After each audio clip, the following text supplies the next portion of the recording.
માં આપનું સ્વાગત છે।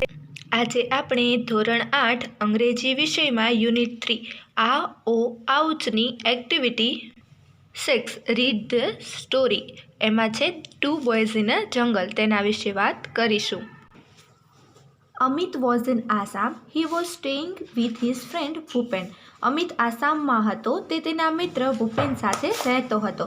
Amit: Assam is so beautiful, isn't it? It has forests and rivers. Your forest have thick bushes, long creepers, thick trees, short trees and tall trees too. The leaves of the banana plants are glossy. Do ants skate on them? Assam કેટલું સુંદર છે, નહીં? તેમાં જંગલો અને નદીઓ છે। તમારા જંગલોમાં ગીચ ઝાડવા, લાંબી વેલ, ગીચ વૃક્ષો, નીચા વૃક્ષો અને ઊંચા વૃક્ષો પણ છે।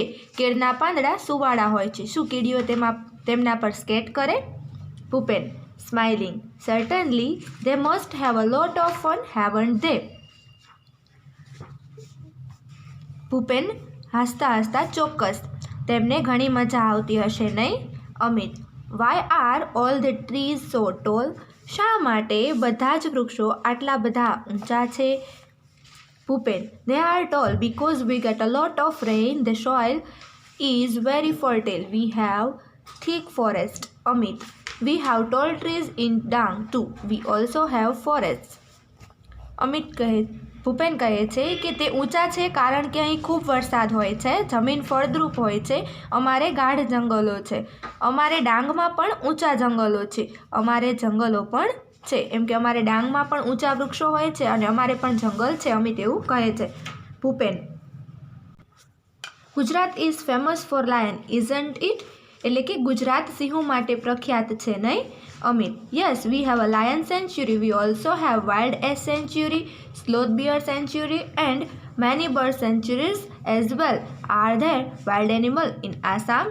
શું કહે છે કે હા, અમારે સિંહનું અભયારણ્ય છે, અમારે જંગલી ગધેડાનું અભયારણ્ય, સ્લોથ રીછનું અભયારણ્ય અને પક્ષીઓના પણ ઘણા અભયારણ્ય છે। શું આસામમાં જંગલી પ્રાણીઓ છે?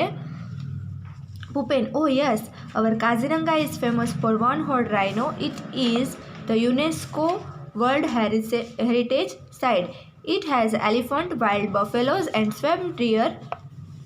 Next week, some of us from our school are going to camp in Kaziranga. We will see elephants and other animals. તો ભૂપેન કહે છે, ઓ હા, અમારું કાઝીરંગા એક શિંગડાવાળા રાઇનો એટલે કે ગેંડા માટે જાણીતું છે। તે યુનેસ્કોની વર્લ્ડ હેરિટેજ સાઇટ વૈશ્વિક વિરાસતની જગ્યા છે। તેમાં હાથી, જંગલી ભેંસ અને સ્વયં હરણ છે। આવતા અઠવાડિયે અમારી શાળામાંથી અમે કાઝીરંગામાં કેમ્પ એટલે કે પડાવ કરવાના છીએ। અમે હાથી અને બીજા પ્રાણીઓ જોઈશું। Amit: Will it be a real camp? Will you stay in tent and cook your oven food? શું કહે છે અમિત કે શું તે અસલ કેમ્પ હશે? તમે તંબુમાં રહેશો અને તમારી રસોઈ કરશો? Bhupen: Yes, we will. Can you join us? હા, અમે કરીશું। ભૂપેન કહે છે કે શું તું અમારી સાથે જોડાઈ શકીશ? Amit: Yes, why not? It will be a memorable experience for me. તો અમિત કહે છે હા, કેમ નહીં, તે મારા માટે એક યાદગાર અનુભવ હશે। Bhupen: We will enjoy the trekking. We will sing, dance and enjoy the bonfire. Do join us. શું કહે છે ભૂપેન કે આપણે ટ્રેકિંગની આનંદ માણીશું, આપણે ગાઈશું, નાચીશું અને બોનફાયરની મજા લઈશું। અમારી સાથે ચોક્કસ આવ। Amit: I like it. મને તે ગમે છે। The next week, Amit and Bhupen joined the camp. On the first day, they went out together to explore the forest. They saw many birds, insects and animals. During the night, they lost their way, but soon they got back on track. Those moments were really thrilling for them. બીજા અઠવાડિયે અમિત અને ભૂપેન કેમ્પમાં જોડાયા। પહેલા દિવસે જંગલનું નિરીક્ષણ કરવા તેઓ સાથે ગયા। તેમણે ઘણા પક્ષીઓ, જંતુઓ અને પ્રાણીઓ જોયા। રાત્રે તેઓ રસ્તો ભૂલી ગયા, પણ થોડી જ વારમાં તેઓ પાછા સાચા રસ્તે ચડી ગયા। તે થોડી ક્ષણો તેમની માટે ખરેખર રોમાંચક હતી। On the second day, it was late in the evening. The boys were a long way off from the camp. They were walking along the Brahmaputra river. They could hear the cries of animals all around them. બીજા દિવસે મોડી સાંજ હતી. છોકરાઓ કેમ્પથી ઘણા દૂર હતા. તેઓ બ્રહ્મપુત્ર નદીના કિનારે ચાલતા હતા. તેમણે તેમની આસપાસ પ્રાણીઓના અવાજ સંભળાતા હતા. Bhupen, walk fast, we must get to the camp quickly. તો ભૂપેન કહે છે કે ઝડપથી ચાલ, આપણે કેમ્પ પર ઝડપથી પહોંચવું જ જોઈએ. They heard the trump of elephant. Amit was excited. શું કહે છે કે તેમણે હાથીનો અવાજ સાંભળ્યો અને અમિત ઉત્તેજિત હતો. હાથીનો અવાજ સાંભળતા અમિત ઉત્તેજિત થઈ ગયો. Amit in a excited voice, do you think we will see any elephant? Amit ઉત્તેજિત અવાજમાં કહે છે કે શું તને લાગે છે કે આપણે કોઈ હાથી જોઈશું? ભૂપેન, wait, ઊભો રહે.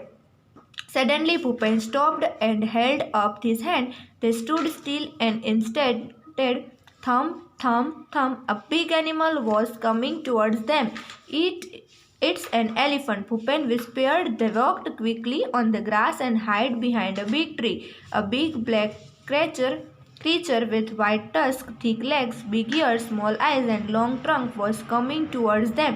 It was coming closer and closer. અચાનક ભૂપેન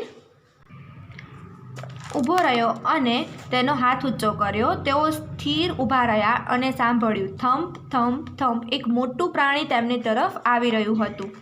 તે હાથી છે, ભૂપેન ધીમા અવાજે બોલ્યો. તેઓ ઝડપથી ઘાસ પર ચાલીને એક મોટા ઝાડ પાછળ સંતાઈ ગયા. સફેદ દંતશળ, જાડા પગ, મોટા કાન, નાની આંખો, લાંબી સૂંઢવાળું એક મોટું કાળું પ્રાણી તેમની તરફ આવી રહ્યું હતું. તે વધુને વધુ નજીક આવી રહ્યું હતું. Amit, Bhupen, it's an elephant. What a big creature it is. Can't believe it. It's a dream. I have never seen a living elephant in my life. Can I see it from very near? Bhupen, please keep distance from the elephant. Bhupen was worried. There was a large elephant about 30 feet away. He is angry. Shh, Bhupen whispered.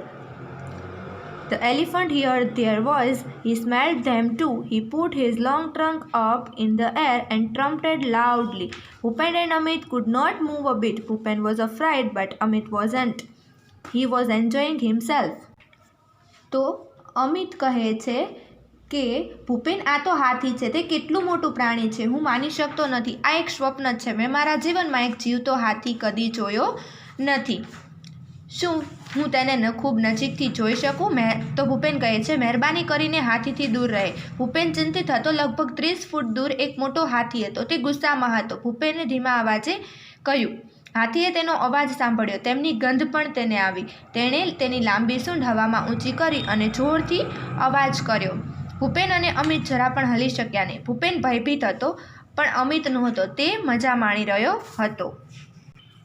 Slowly the elephant came towards them. Now he was 25 feet away. He was shaking his hand in anger. He is going to attack us, Bhupen whispered to Amit. We must do something. Bhupen pulled out a big brown paper bag from his pocket. There were some sweets in it. He threw away the sweets on the grass. He started to blow into the bag. Soon the bag was like a big balloon. He hit in here with his hand.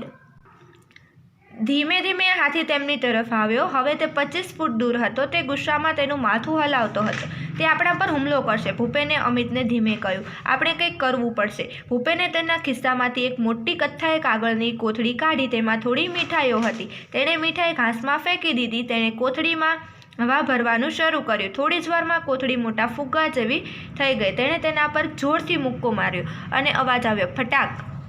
What a loud voice it was! In echoed over the forest. The elephant stopped, trumped angrily, and turned away. He walked quickly through the tall grass and soon disappeared into the forest. What a useful trick! તો ફટાક દેકાનો અવાજ આવે છે. કેટલો મોટો અવાજ છે! તે અવાજ જંગલમાં ગુંજી ઉઠ્યો. હાથી ઊભો રહ્યો, ગુસ્સે થઈ અવાજ કર્યો અને પાછો ફરી ગયો. ઊંચા ઘાસમાં ઝડપથી ચાલીને તે થોડી જ વારમાં જંગલમાં અદૃશ્ય થઈ ગયો. કેટલી ઉપયોગી યુક્તિ હતી! Both the boys felt relieved. He thought we had a gun, said Bhupen, laughing softly. Yes, said Amit. They walked towards the camp. After some time, Bhupen said, Look, those are the lights of our camp. What a thrilling experience it was. બંને છોકરાઓને રાહત થઈ.